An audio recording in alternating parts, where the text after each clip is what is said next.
The morning my brother told me I wasn't welcome at his wedding, I was sitting at my kitchen table in Columbus with a lukewarm cup of coffee and my laptop open to his company's accounting software. I remember thinking the notification sound his text made was too cheerful for what it said. I didn't cry. I noticed that first. The absence of it. I just sat there and read it again. We've decided the wedding is family only. You understand. Don't make this awkward. That was it. No call. No warning. 11 years of being the person who held everything together for that family, and I got a text that read like a parking notice. I closed the laptop, made myself finish the coffee. Then I started making a list. Let me explain what I actually did for my brother's business before I tell you what happened next, because without that part, none of this makes sense. My brother, I'll call him my brother because that's what he was, legally for 31 years, started his landscaping and outdoor contracting company 7 years ago in a suburb outside Columbus.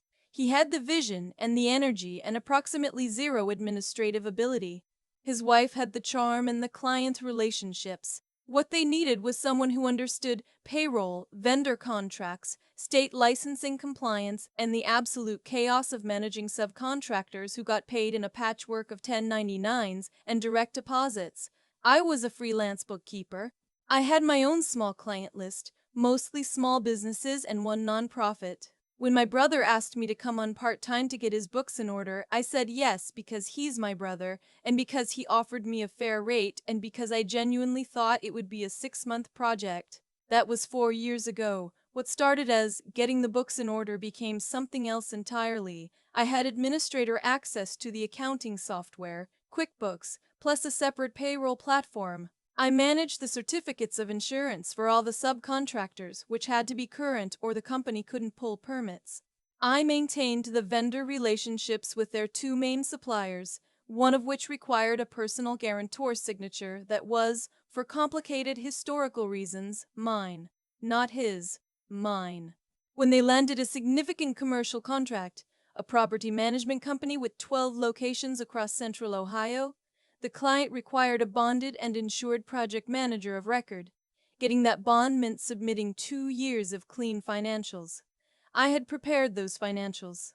My signature was on the attestation letter. I knew every password. I was the authorized representative on 3 business accounts. I was the contact name on the bonding paperwork. I want to be clear. I wasn't doing this to hold power over anyone. I was doing it because my brother asked me to, and because I'm good at it, and because family businesses run on trust, and I trusted him. That trust was apparently more one-directional than I understood. The story with the wedding goes back further than the text. It goes back to my sister-in-law who had decided sometime in the past year that I was a problem. I don't know exactly when the shift happened.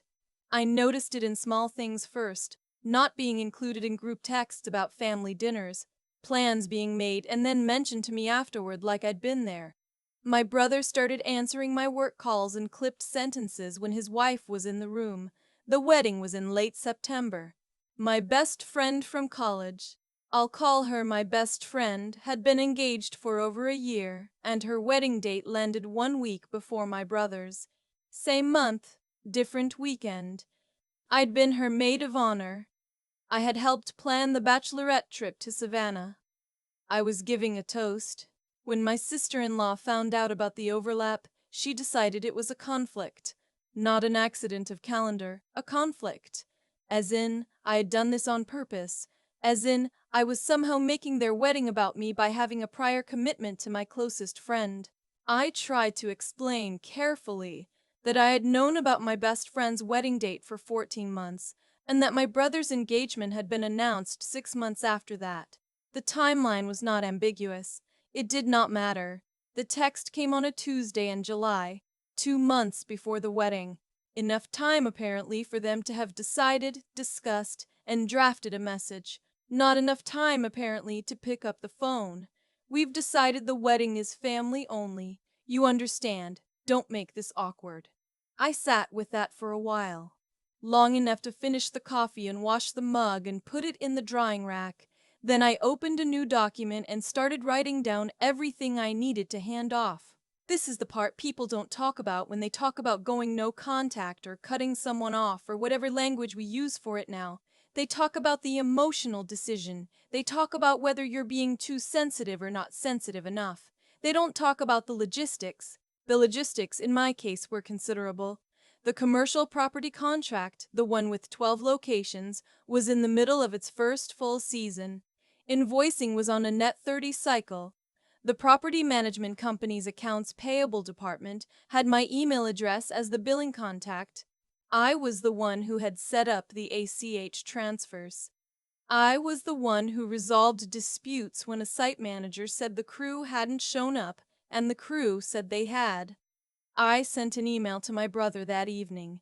Professional, no accusations, no emotion.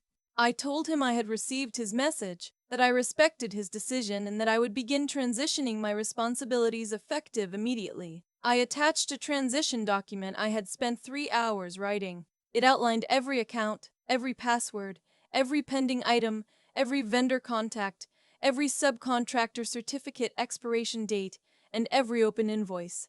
I told him I would make myself available for questions for 2 weeks. I also told him I was removing my personal guarantor status from the supplier account and revoking my authorization on the business banking accounts, and that he should get his own name on those immediately because I would be submitting the paperwork on my end within 10 days, whether or not he had acted. Then I called the bonding company.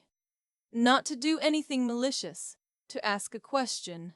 Specifically, what happens to an active bond when the attesting representative withdraws their attestation? The answer was not good for a company in the middle of a commercial contract. I didn't withdraw anything that night. I want to be precise about this. I asked a question. I gathered information. I went to bed. The next morning, I called my contact at the supplier and told her I would be transitioning off the account and that my brother would be reaching out to arrange new authorization. She was professional about it. She also mentioned, because she'd worked with me for 3 years and liked me, that there was a large material order pending for the following week that was going to require the guarantor signature to release. I told her I understood and that I would follow up. I sent my brother a second email flagging the supplier issue specifically. I told him the order was scheduled and that he needed to contact the supplier directly to arrange alternative guarantee or documentation before the end of the week. I copied the transition document again. I told him the clock on this one was short. He did not respond to either email. His wife called me from a number I didn't recognize. I found out later it was her work phone. And when I answered, she started talking before I could say anything. She said I was being vindictive. She said I was punishing them for a personal decision. She said I was putting the business at risk on purpose. I said I sent 2 emails with a full transition document. I flagged the time-sensitive items. I'm happy to walk him through anything that needs clarification. I need him to call me. She said, you know he won't do that while he's angry. I said, the supplier order doesn't care if he's angry. She hung up. I went to my best friend's bridal shower that weekend. I helped set up the centerpieces and I ate too many of the little sandwiches with the crusts cut off, and I laughed until my face hurt at the game where you have to guess which, she said, quote, is from the bride and which is from the groom. I took pictures. I felt, for the first time in a while, like a person who existed outside of someone else's administrative needs.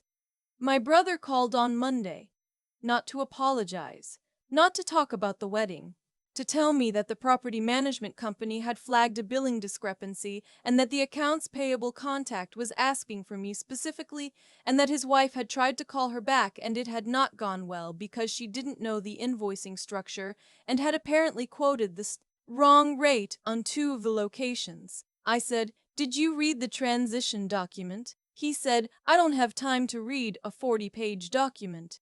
It was not 40 pages, it was 11 pages with appendices.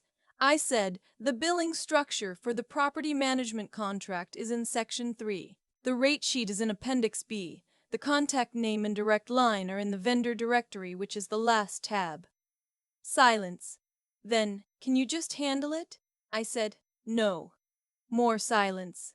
The kind that has texture to it. He said, "Nora. That's my name." First time he'd said it in that conversation. I said, "I need you to read the transition document. All of it. If you have specific questions after that, you can email me and I'll answer them. But I'm not picking back up work I handed off because it's inconvenient." He said, "The business could take a real hit here." I said, "I know. I tried to prevent that. I sent you everything you needed a week ago." He didn't say anything for a moment. Then he said, "Is this about the wedding?" I thought about that question for longer than he probably expected. I said, "No. It's about the fact that you didn't respond to 2 emails about a time-sensitive business issue, and now there's a problem. Those are related but not in the way you're thinking." He said he'd call me back. He didn't call back. His wife texted me 3 hours later, "We need you to come in tomorrow." I did not respond. What followed over the next 6 days I mostly know from secondhand accounts and from the paper trail, which is considerable. The property management company put 2 of the 12 locations on billing hold, pending clarification of the contract terms. This was not catastrophic on its own, but it triggered a clause in the master service agreement, which I had negotiated and which was in Appendix C of the transition document, that allowed them to pause payment on the entire account pending audit if more than 15% of locations were in dispute. 2 out of 12 is more than 15%. The audit request went to my brother's email. His wife opened it and apparently did not understand what it was asking for.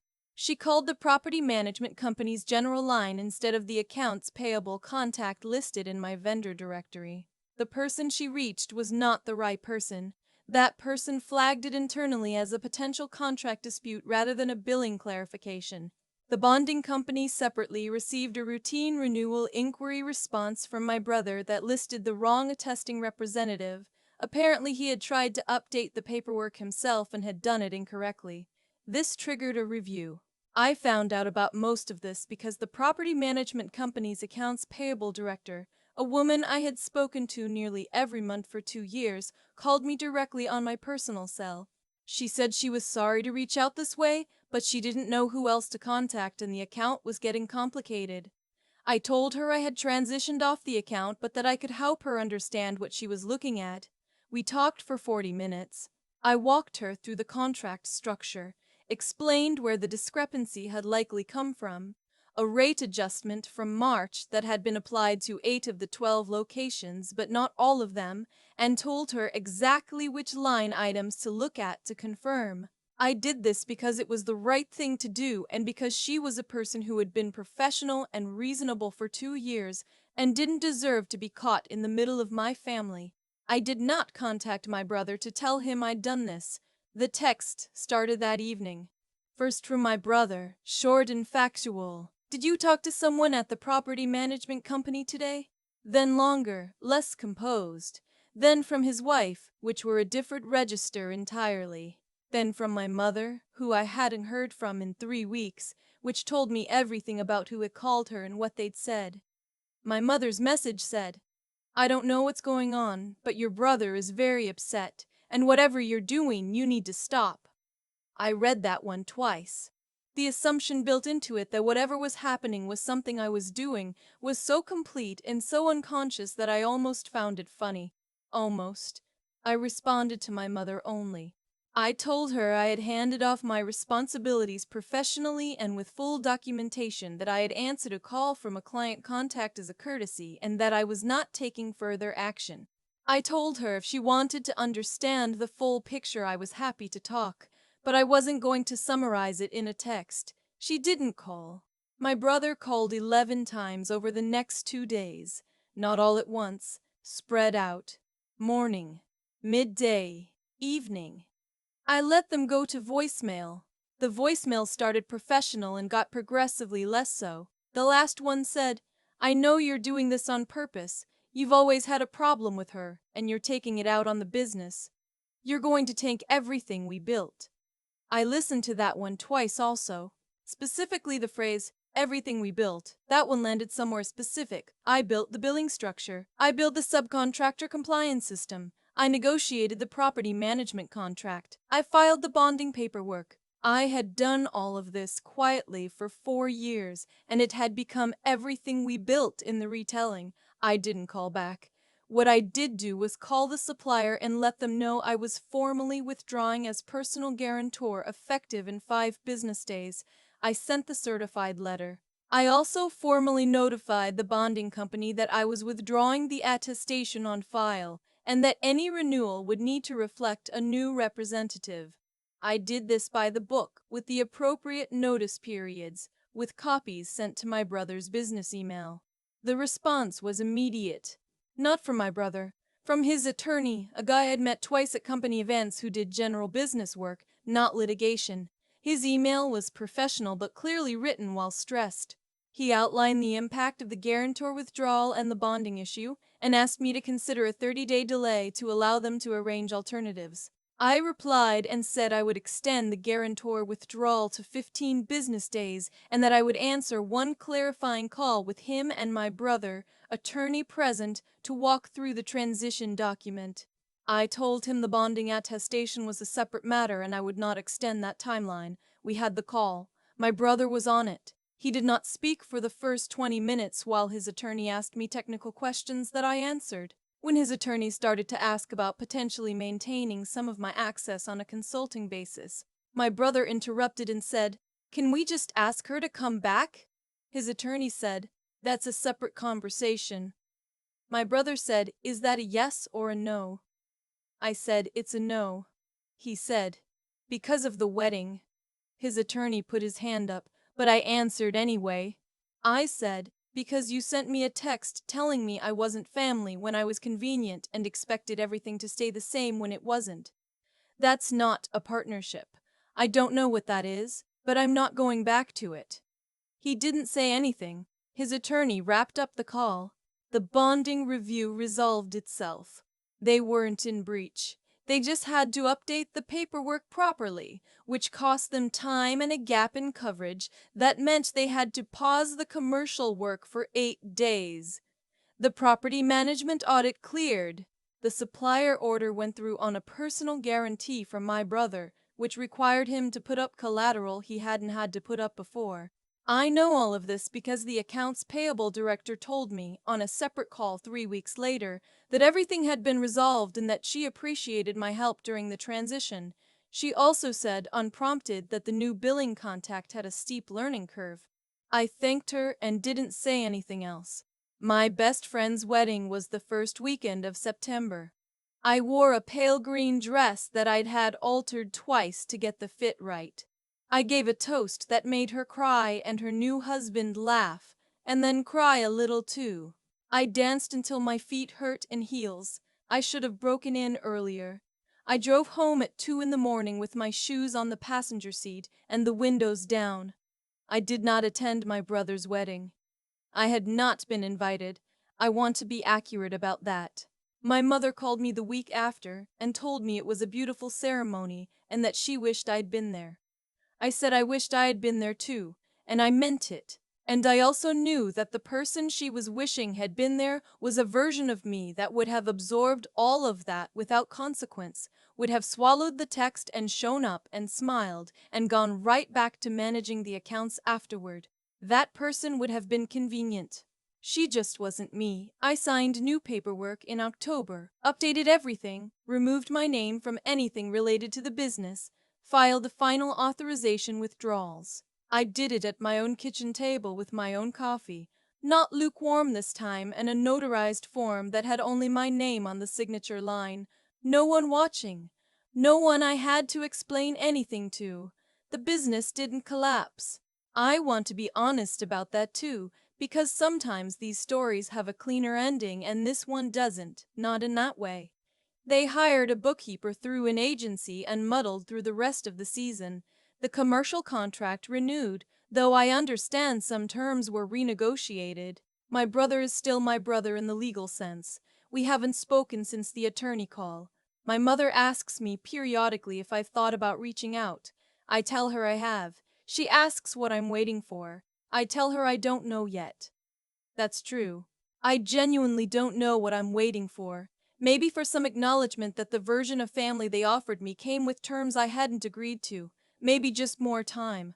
What I do know is that I made it through the whole fall without managing a single subcontractor certificate expiration. I know that my Sundays are mine. I know that when my phone rings now, the only thing at stake is whatever I decide to pick up. That's not nothing. I've thought about that text a lot since then. We've decided the wedding is family only. You understand. The thing about it that stays with me isn't the cruelty exactly, it's the confidence of it. The absolute certainty that I would receive those words and nothing would change. That I would understand as instructed and that everything would continue on because what choice did I have? I had quite a few choices as it turned out.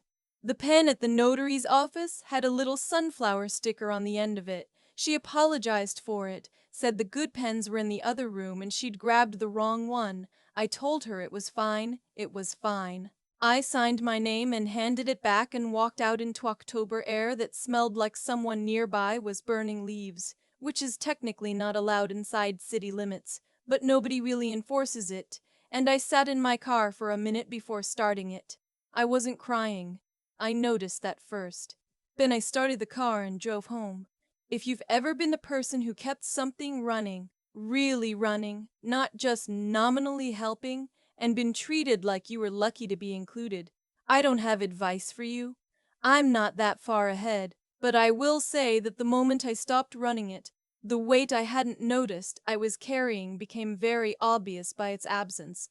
That absence has been, in its own quiet way, the most clarifying thing that has happened to me in years. Like this video, if that landed somewhere for you, share it if you know someone who needs to hear it. I'll see you in the next one.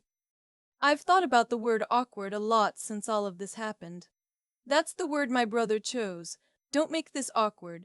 As if the awkward thing would be my reaction, not the text itself. As if the only graceful response to being told you're not family anymore was to nod and keep showing up to work on Monday.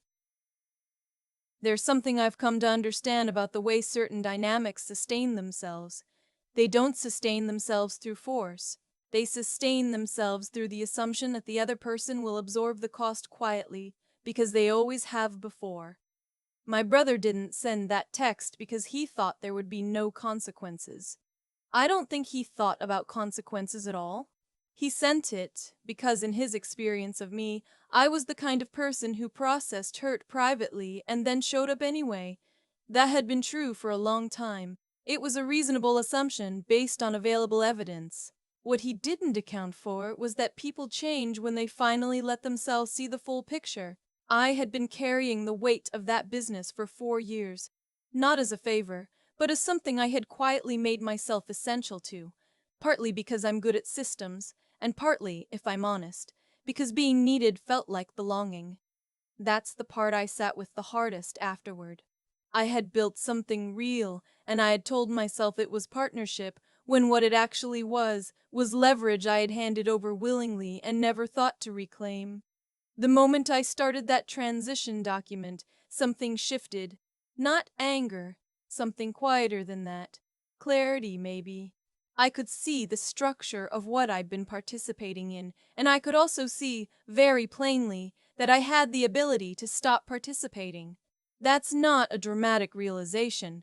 It's almost embarrassingly practical. But I think that's how real change usually arrives. Not as a lightning bolt, but as a Tuesday evening where you finally decide to write something down. What happened to the business wasn't punishment. It was just physics. When you remove a load-bearing element, the structure above it shifts. I had warned them. I had documented everything. I had extended deadlines out of professional integrity, not obligation. The consequences that followed were the direct result of choices my brother made. Not to read the document, not to respond to the emails, not to take the situation seriously until it was already serious. That's not something I did to him. That's something he did to himself, and the distinction matters. I think about Nora, about myself, in that title office in October with the sunflower pen, and what I feel isn't triumph. It's closer to relief. The relief of a person who finally stopped carrying something that was never supposed to be hers alone to hold. Integrity isn't about being the bigger person in the moment everyone's watching. It's about what you do on the quiet Tuesdays when no one is watching and it would be easier to just absorb it again. I chose differently that Tuesday. I wrote the document. I sent the emails. I gave them every reasonable chance to handle it. And then I let them. That's the only version of the story I can live with. Not the one where I won, but the one where I acted with my eyes open and my hands clean.